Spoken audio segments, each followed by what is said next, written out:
Bridget A. Welcome back to Drunk Dog Creative. Today's papercraft tutorial is for an offset panel fun fold card.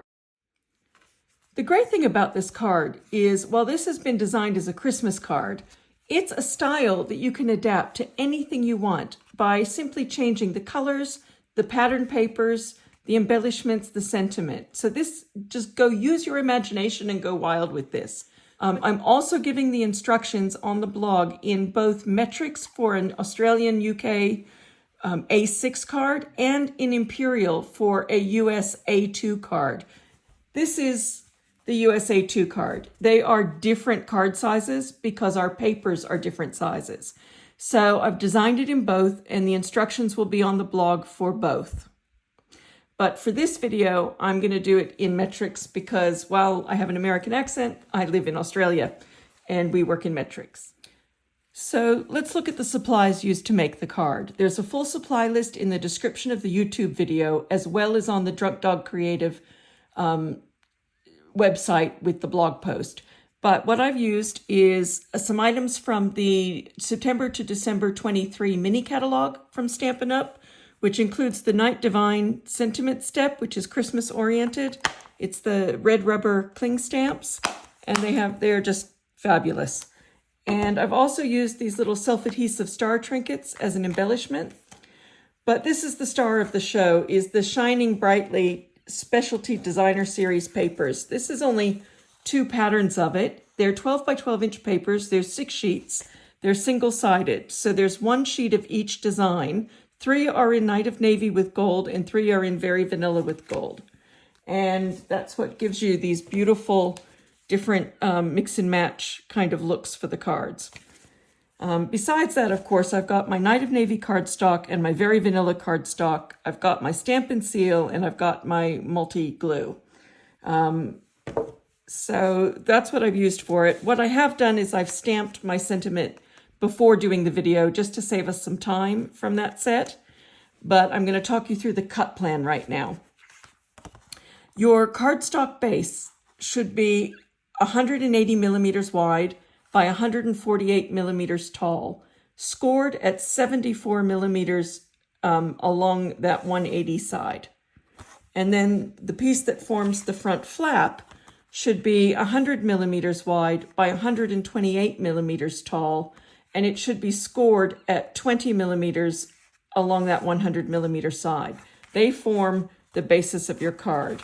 Then you have an inside, what I call the inside mat, or this the inside mat. This is 100 millimeters wide by 143 millimeters tall, and that's the bit you write on.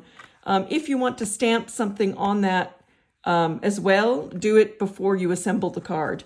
Same with the front. Then the other piece of Very Vanilla is the front sentiment, which is 80 millimeters wide by 60 millimeters tall, and the sentiment mat, which is 80 millimeters wide by 70 millimeters tall. And then you have your beautiful Specialty Designer Series paper, or DSP.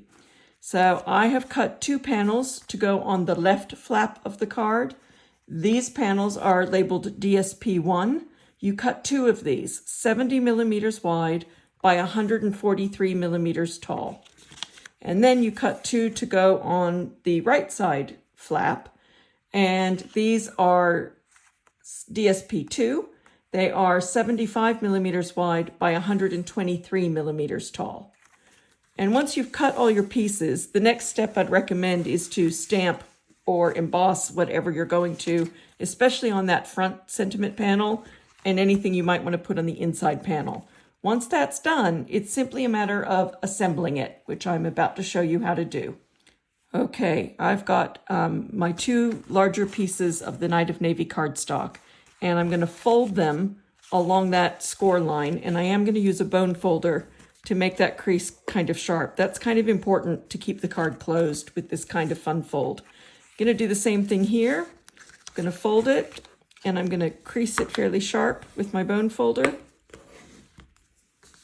So then I've got my 2 pieces. Now to line this up, what you need to do is put this on your grid if you can, because you need to center this. You need to flip this over, turn it around, because you want it to open this way. So the idea is to glue the back piece of this and affix it vertically centered right on the edge of the main card so that when you fold it, that's one seamless edge.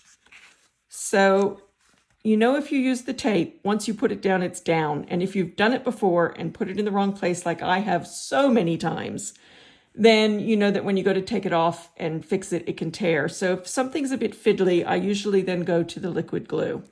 So I'm going to do that now. I'm going to just open the broad side of my Tombow glue, and I'm just going to put some glue on the back of that 20 millimeter side. Just like that.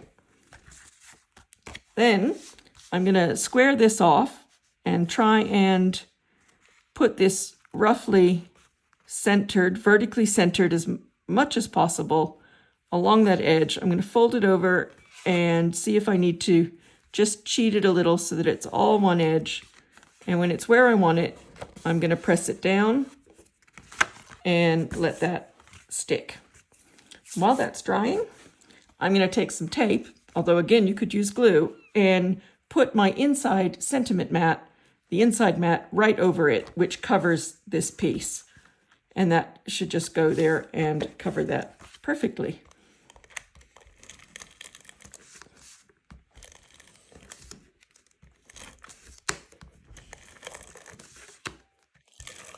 So I'm just going to do a bit of that.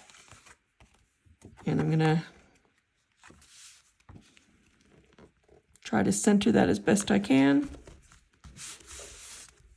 And that bit is done. So now you have the basis of your card done. And now comes the fun part of decorating it. So I'm going to take my 2 different size DSPs and I'm going to affix them front and back of the left and front and back of the right.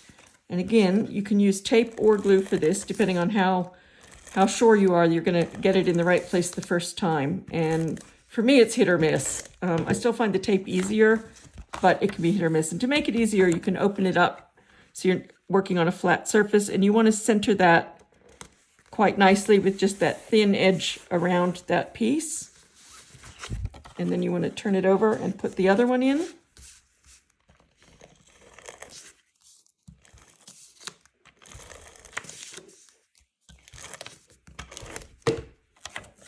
And this one, to help you line it up, try to align it to the top and bottom of that middle piece that you just used so that it looks like one line all the way across. And then you do the same with the pieces for the other side.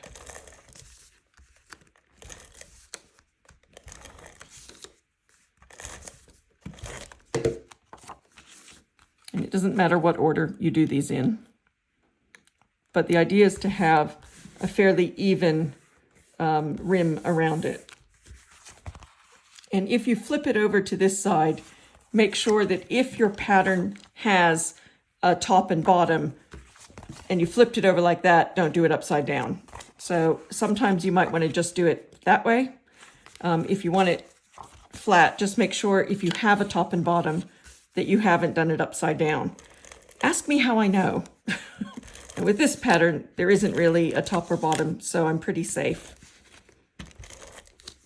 But again, like I said, this card is adaptable to any colors and any pattern papers that you want to use, not just these specific papers or, these specific colors, so that you can use this fun fold for any card.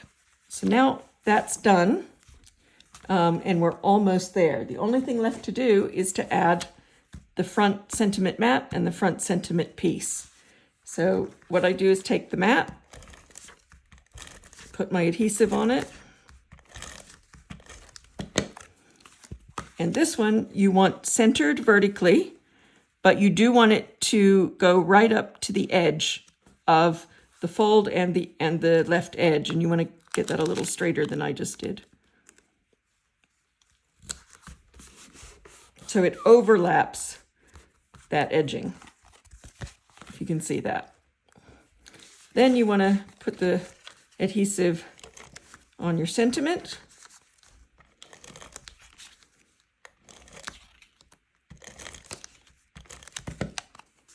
And that goes also right to the edge of each and centered vertically on the blue mat, the sentiment mat.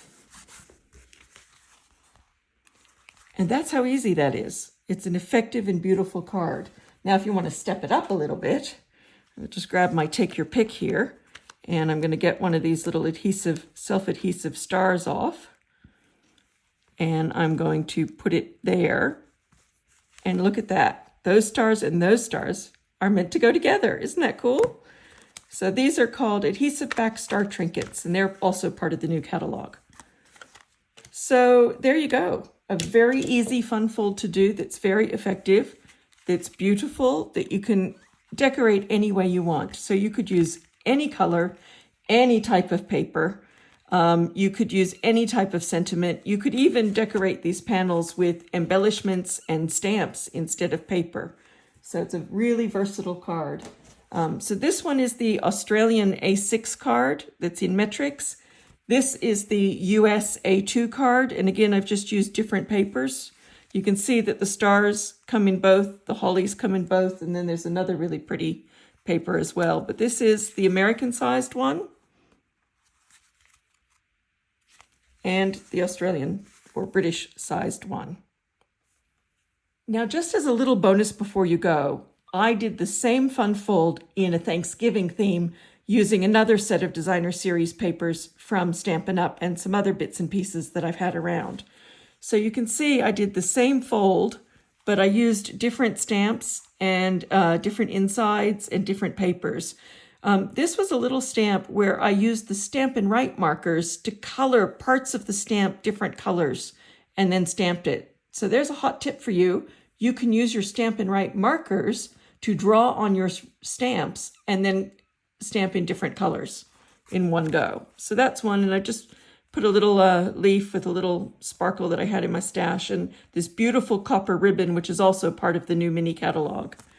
I did another one here where I've done it slightly differently, and I used some stuff in my stash to take some aluminum sheets and alcohol dyes to make some little leaves. This is another one with a pumpkin from a die set from last year. So, see, I live in Australia, but I grew up in America, so I still do Thanksgiving, and I have lots of family and friends there, including a daughter and grandchildren and my mother and sisters. So I still do the Thanksgiving things, but that's just showing you how versatile this can be. So there's Thanksgiving and Christmas all together. I've even done some birthday cards in them using really fun kind of colorful papers. So use your imagination, be creative, and have fun with it. Thank you.